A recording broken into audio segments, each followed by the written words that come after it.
have them, those quiet, invisible patterns that steal our time, our energy, our confidence. One small compromise at a time. You tell yourself, well, it's just one scroll, one snack, one skipped workout, one late night. But before you know it, that one turns into always. And one day, you wake up realizing that you didn't choose your habits. Your habits chose you. That's what we're here to talk about tonight. Not the giant failures, not the dramatic mistakes, but the small daily decisions that slowly shape or shatter your destiny. You see, weak habits don't announce themselves like an enemy army marching at your gate. They whisper, they sneak in, they start as comfort and end as chains. You never meant to lose control. You just wanted to relax, take a break, have a little treat. But somewhere between just this once and I can't stop, you gave your power away. And what's terrifying is you didn't even notice it leaving. Maybe it's the phone that eats your mornings. Maybe it's the procrastination that disguises itself as research. Maybe it's the habit of doubting yourself every time you dream of something bigger. Whatever your version looks like, here's the truth. A weak habit is not harmless. It's a thief. And every day you feed it, it robs you a little more of focus, of self-respect, of momentum. Let me tell you a story. There was a man who wanted to quit smoking. Every morning he said, this is my last cigarette. He'd throw the pack away and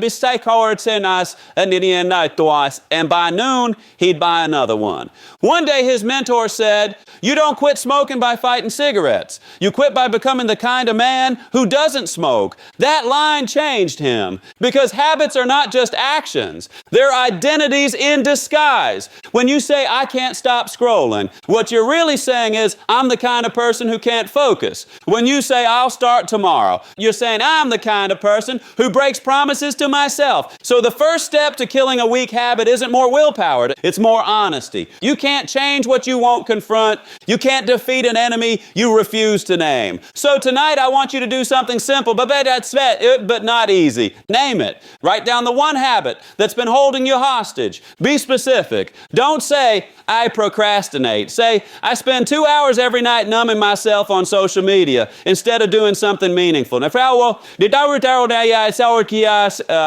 it what it is. Because once you name the thief, you can stop pretending he's your friend. Now, let's be clear. Killing a weak habit doesn't happen overnight. It's not one heroic act of resistance. It's a daily battle fought in silence, in those small, ordinary moments when nobody's watching. When the voice in your head says, guy, come on, just once won't hurt. You'll need another voice ready to answer.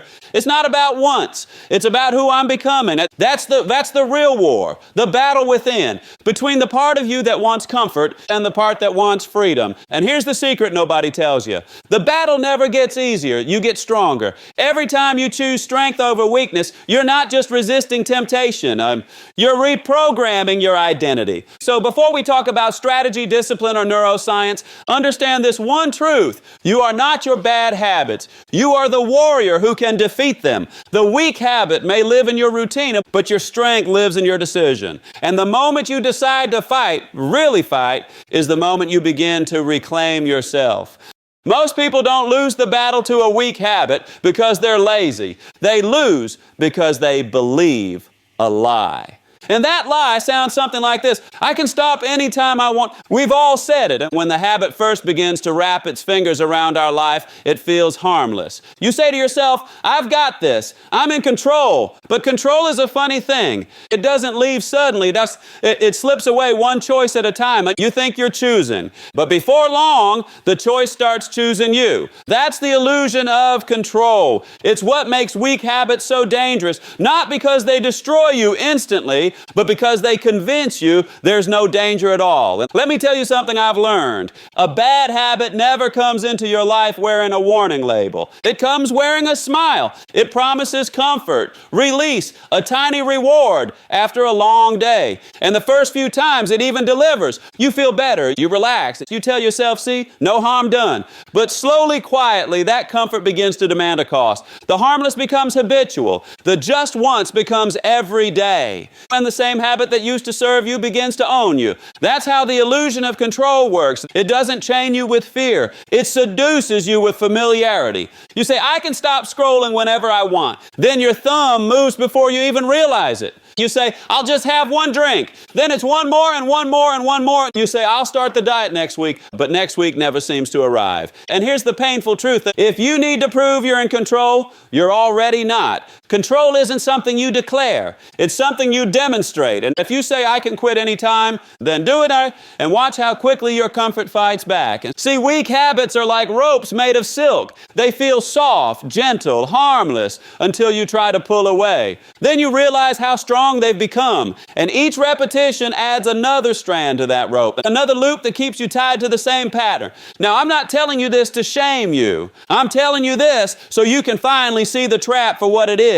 Because the first step to freedom is awareness. You can't fight an enemy you refuse to acknowledge. And many people spend their entire lives negotiating with their own weakness. They tell themselves stories to protect the habit that's destroying them. It's not that bad. At least I'm not like those people.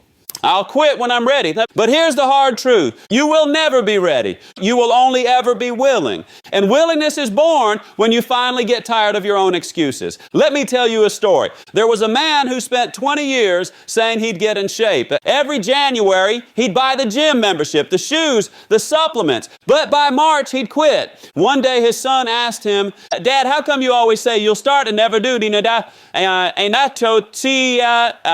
smiled and said, because I don't have time.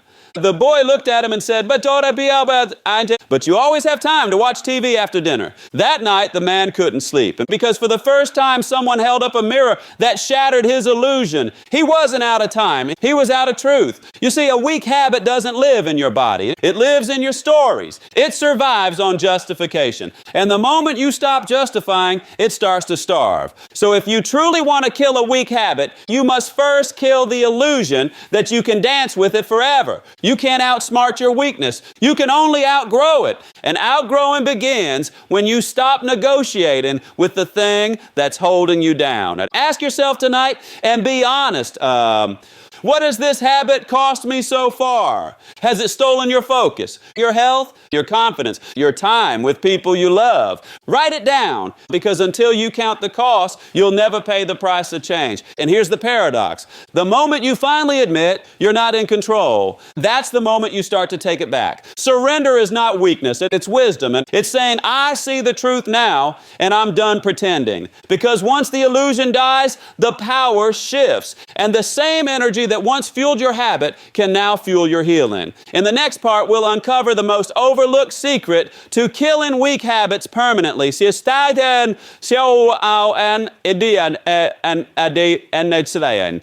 Not by force, but by replacement. Because as Jim Rohn once said, you can't take something out of your life without putting something better in. It's called the Law of Substitution, and it's how you turn resistance into transformation. There's an ancient truth that wise teachers have been whispering for centuries. And if you understand this one principle, you'll finally know how to kill a weak habit for good. It's called the Law of Substitution, and it says this. You can't eliminate a habit by fighting it. You can only replace it with something better. That's the secret. You don't erase human nature. You redirect it. See, your mind hates a vacuum. If you try to simply stop a behavior, it starts to crave something to fill the empty space. And if you don't give it something new, something meaningful, it will go back to what it knows. That's why most people relapse. They use willpower to cut off the habit, but they never create a replacement that feeds the same emotional need. Let's be honest, we don't repeat weak habits because we love pain. We repeat them because they give us a quick fix of pleasure, comfort, or escape. Scrolling numbs loneliness, snacking soothes stress, procrastination delays fear. You don't need to kill those emotions. You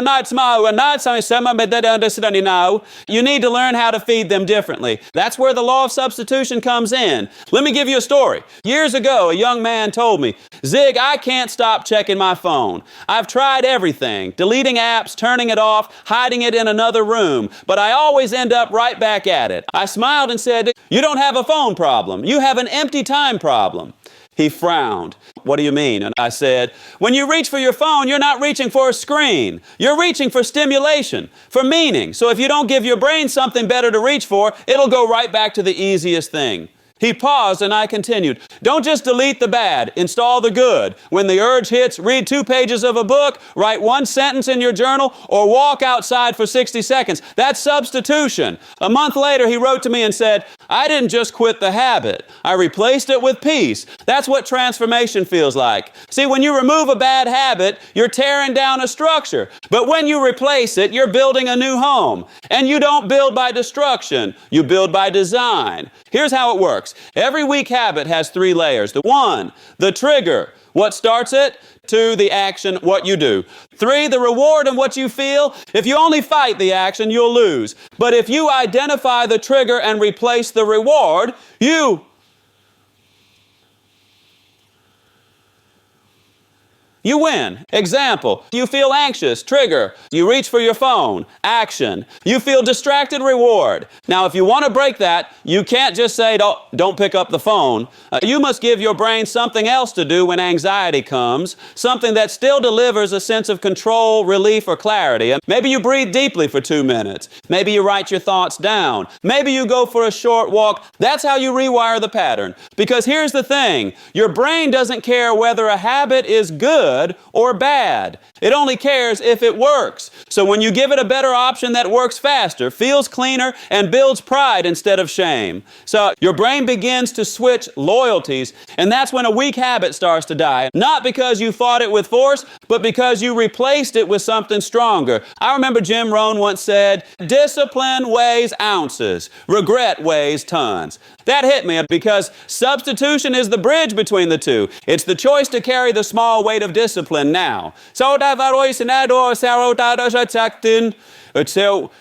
you don't have to carry the heavy weight of regret later. Now, this doesn't mean the replacement is easy at first. It won't feel natural right away. You'll have to remind yourself, you're not losing something, you're trading up. You're not giving up comfort. You're gaining control. You're not quitting a pleasure. You're claiming your peace. And slowly, those new actions start to feel as natural as the old ones once did. That's when you know the change is real. When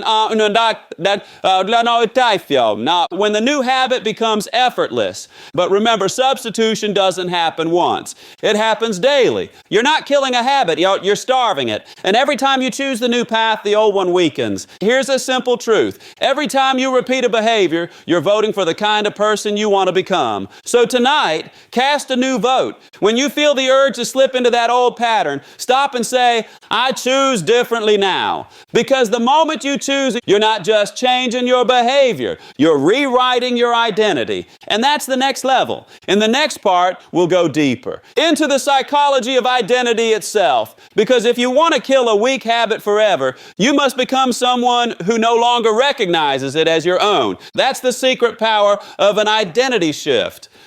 If you want to kill a weak habit forever, you can't just change what you do. You must change who you believe you are. Because you will never out-discipline your identity. You can try to act healthy, but if deep down you still see yourself as the kind of person who always quits, you'll find a way to quit again. You can try to save money, but if you still believe I'm just bad with finances, your actions will always find a way to match your belief. You can try to build confidence, but if your inner voice still whispers, I'm not enough, you'll sabotage every success that challenges that identity. That's why so many people stay stuck. They're trying to change their behavior while so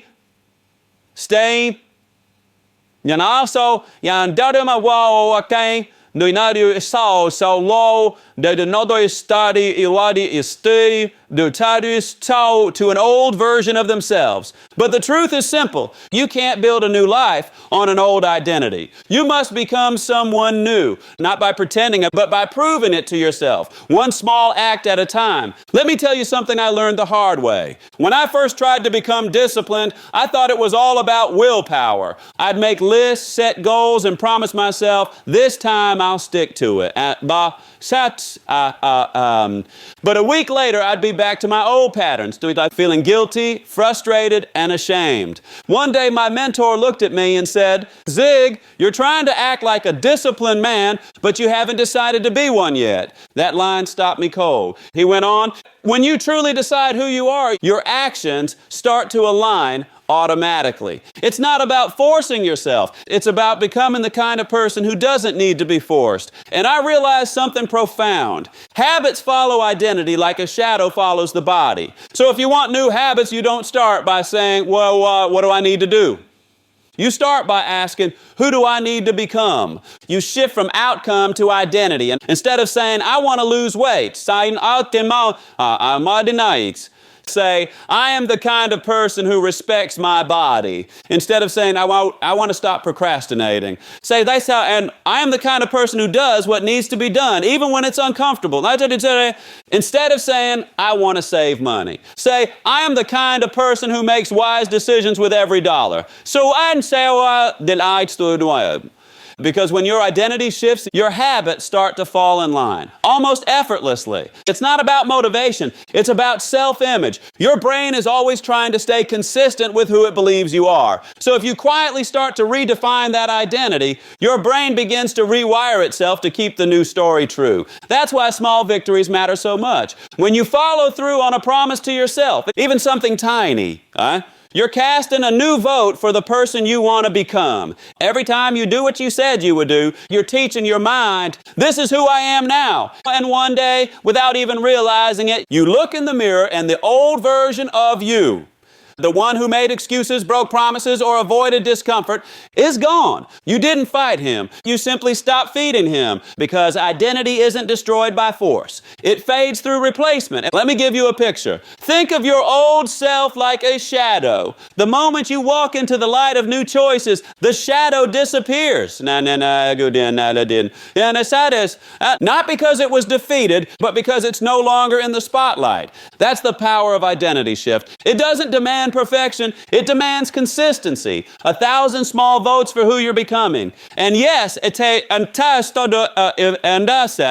time, because identity isn't declared in one sentence. It's written through your daily decisions. But one day, you wake up and realize you're living as the person you once only dreamed of being. You're not forcing yourself to wake up early. It just feels natural. You're not fighting to eat healthy. It just makes sense. You're not pretending to be confident. You are confident because your habits have caught up to your identity. That's real freedom. When the things that used to feel hard now feel automatic. Not because life got easier, but because you got stronger. So here's your challenge tonight. Stop trying to fix yourself. Start redefining yourself. Write down this sentence. I am becoming the kind of person who then fill in the blank. Don't write who you were. Don't write what you wish. Write who you choose to become. Because identity isn't found. It's forged. And every decision, every choice is a hammer strike on the anvil of your becoming. Once you've decided who you want to become, the next question is simple. How do you stay that person when life starts to pull you back? That's where 3 invisible forces decide your destiny. Discipline, environment, and time. Let's start with the first one, discipline. People often think discipline is a punishment. It's not. It's the highest form of self-respect.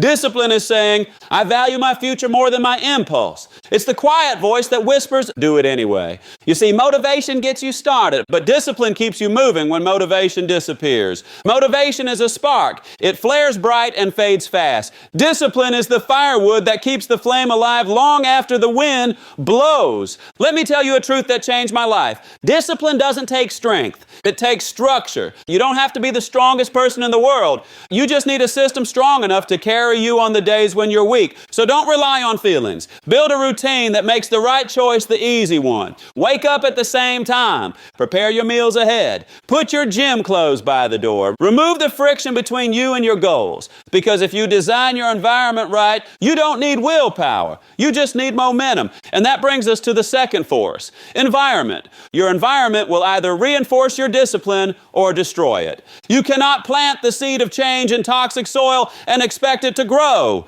If you're trying to stay sober, don't hang out in a bar and call it willpower training. If you're trying to wake up early, don't scroll social media until 2 a.m. If you're trying to focus, don't fill your desk and your mind with clutter. You can't beat your environment with motivation. You beat it by redesigning it. That means setting up cues, triggers, and surroundings that remind you of who you are becoming, not who you used to be. For example, if you're trying to read more, leave a book on your pillow. If you want to move your body, set your shoes by the door. If you want to eat better, keep fruit on the counter, not cookies. Your environment should be a mirror that reflects your new identity back to you every day. And sometimes that means letting go of environments that keep you stuck. And yes, that can include people. Some people love the old you, the one who partied, wasted time, made excuses, and played small. They won't celebrate your growth because your growth reminds them of their own stagnation. And that's okay. You don't have to hate them, but you do have to protect your space. You cannot heal in the same room that made you sick. Remember, your environment shapes your habits, and your habits shape your identity. So if you want to stay strong, build an environment that whispers to your soul, "This is who I am now." And that leads us to the third and final force, time. Time is the multiplier. It magnifies whatever you feed it. If you feed it discipline, it compounds your progress. If you feed it neglect, it compounds your regret. You cannot rush transformation. You can only nurture it. A seed doesn't become an oak tree overnight. A child doesn't grow into an adult in a week. And you won't become your strongest self in a month. But that's not bad news. That's grace. Because time gives you space to practice, to fall, to learn, to rebuild. It gives you the chance to prove that your new identity isn't a moment. It's a lifestyle. And one day, without fanfare, you'll look back and realize you've become consistent. You become resilient. Look, you become the person you once hoped to be. That's the beauty of time. It rewards persistence, not perfection. But here's the catch. Time will pass no matter what. 5 years from now, you will arrive somewhere. The only question is where. And such start is where. Will you be stronger, freer, more at peace? Or will you still be making the same promises to yourself that you're making right now? That answer depends entirely on how you treat your discipline, your environment, and your time today. So let's bring it together. Discipline is the engine, and environment is the road. Time is the journey. You can't drive anywhere without all three. Build your discipline with structure. Shape your environment with intention. And give time the patience it deserves. Because if you do, the weak habit will not survive. It will wither away. Not through force, but through neglect. You will have starved it of attention, of repetition, of identity. And what replaces it will be something far stronger. The kind of life that only discipline, design, and time can create. You're no longer fighting the old habit. You've simply outgrown it. It doesn't tempt you the way it used to. It doesn't fit anymore. It's like trying to wear clothes from a past life. They just don't belong to who you are now. That's the moment of rebirth. It doesn't come with applause. It doesn't announce itself. It arrives quietly in a normal morning. When you make a strong choice without even thinking about it. When you look back and realize you are living proof that people can change. You see, the goal was never to just kill a weak habit. The goal was to become someone strong enough that it couldn't survive in your presence anymore. And that's who you are becoming. Let's pause and breathe that in. You've walked through the discomfort. You've stared down your illusions. You've replaced weakness with wisdom. You've shifted your identity. You've built your discipline, your environment, and your rhythm with time. And now you stand on the other side. Not perfect, but powerful. Not finished, but free. You've proven to yourself that growth isn't a myth, it's a muscle. And you've been training it every single day you chose differently. Let me tell you something beautiful about growth. It never shouts, but it always shows. People around you will start to notice it. They'll say, "You seem calmer. You seem more focused. You seem different." And you'll smile because they'll never understand the battles you fought in silence to earn that peace. You'll remember the nights when your mind said, give up, and your heart whispered, one more try. Now, you'll remember the countless small victories, the mornings you got up even when you didn't want to, the days you said no to temptation, the moments you chose to stay consistent when no one was watching. And you'll realize those weren't small moments at all. They were defining moments, the kind that shape a destiny, because destiny is not found in the dramatic. It's built in the daily. That's where transformation truly lives. Not in one big leap, but in 1,000 quiet steps taken with faith. You didn't need to become someone else. You just needed to become who you were meant to be all along. And that person was never weak. They were simply untrained. Life doesn't make you weak. It gives you opportunities to build strength. Every struggle was training you. Every setback was sculpting you. Every temptation was teaching you who you are not, so you could remember who you are. Now you see it clearly. The fight was never really against the habit. The real battle was between your comfort and your calling. And when your calling finally won, the habit lost its grip. That's what rebirth feels like, when your soul reclaims its power. You start to notice beauty again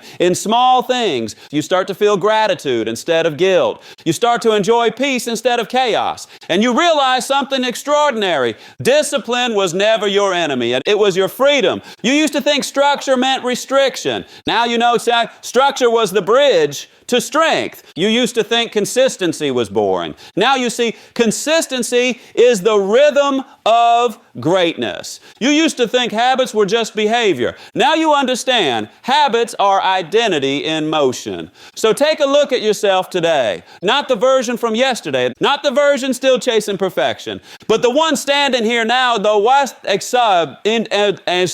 awake, aware, and alive. That's the real miracle. You've taken your pain and turned it into purpose. You've taken your weakness and forged it into will. You've taken your excuses and built them into examples. And if you listen closely, you'll hear a quiet voice deep inside it saying, this is who I was meant to be. Now don't misunderstand me. The journey isn't over. Rebirth isn't a finish line. It's a foundation. It's not the end of the story. It's the start of a new chapter. But this time, you're not running from weakness. You're walking with wisdom. You're not trying to prove yourself. You're being yourself. You don't need anyone's permission to start. You already started. And from here on, every day is an act of continuation. One day, you'll tell your story. You'll tell someone who's struggling what you once went through. And they'll look at you in disbelief and say, I could never do what you did. And you'll smile and say, yes, you can, because I was once you. And that's how transformation continues. Through testimony, through the courage to become an example of what's possible. So tonight, as the music fades and the world grows quiet, I want you to remember this. You don't need to win every battle to change your life. You just need to keep showing up again and again and again, because every time you choose strength over weakness, truth over comfort, discipline over delay,